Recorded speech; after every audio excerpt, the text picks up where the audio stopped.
with stories of their cosmology, their cosmogony, their history, where we came from, how the solar system formed and all that. And that's what we're going to go over, what they had to say. Where did it come from? Well, originally when these things were being translated in the late 1800s, early 1900s, when the translators would read what they'd have to say, it was like, oh, come on, forget about it. Put them in the myth. These are myths. They have to be myth. It can't be true.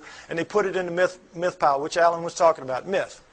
So, Zechariah Sitchin, a man named Zechariah Sitchin in the 1950s gets the idea, wait a minute, how does the first culture get a myth? Who hands it to them? Good question. Why didn't anybody else think of that? So, he assumes it has to be a history. They have to be telling a history, which then later gets distorted perhaps as myth by later cultures, but the first one's got to be a history. So he goes into the myth pile with that attitude and comes out with 8 books at this point called the Earth Chronicle series, which I use as the basis for a lot of what you're going to see here now for a while.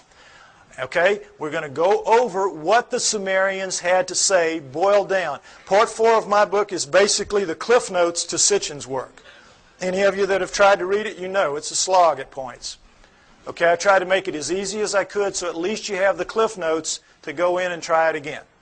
All right, next slide. Here's what they say, that originally as the solar system was forming, there was the Sun, Mercury, Venus, Mars, and a big planet called Tiamat, right where the asteroid belt is now. And if you know about Bode's law, there's supposed to be planets at certain places of a certain size, and it all fits reasonably well except for the asteroid belt where there should be a planet, and there isn't. But there was Tiamat then, Jupiter, Saturn, Pluto as a moon of Saturn, Uranus, Neptune, and into that forming solar system at around 4 billion years ago, which we extrapolate and assume because all of them were still